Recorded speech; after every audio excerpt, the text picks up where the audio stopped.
अस्सलामुअलैकुम वरहमतुल्लाहि वबरकातुहू।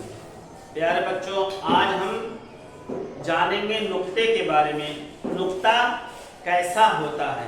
क्या आप लोगों ने कभी पतंग देखी है? काइट कैसी होती है? चौकोर होती है। कैसी होती है? चौकोर होती है, बिल्कुल इसके जैसी। कैसी होती है? इसके जैसी, चौकोर। इसके चौकोर, अब इसको क्यों बोलते हैं? इसके चार कोने होते हैं। कितने कोने होते हैं? 1, 2, 3 और 4। इसी तरीके से पतंग के अंदर भी 4 कोने होते हैं।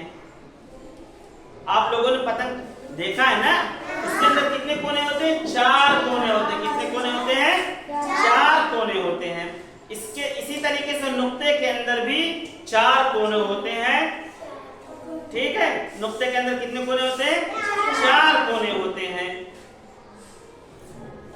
आइए अब हम नुक्ते को बताते हैं। नुक्ता 3 तरीके का होता है। कितने तरीके का होता है?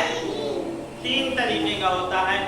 एक नुक्ता होता है इस तरीके का, एक नुक्ता होता है इस तरीके का नुक्ता होता है, इस तरीके का नुक्ता होता है, इस तरीके का।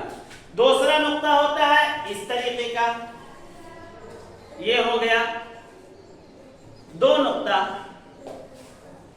2 नुक्ता हो जाएगा इस तरीके का, और 3 नुक्ता हो जाएगा इस तरीके का।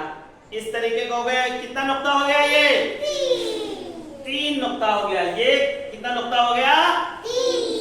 3 नुक्ता। कहीं कहीं किसी किसी हर्फ पर 1 नुक्ता होता है इस तरीके से, कहीं कहीं 2 नुक्ता होता है इस तरीके से, और कहीं कहीं 3 नुक्ते होते हैं। कितने नुक्ते होते हैं? 3 नुक्ते होते हैं।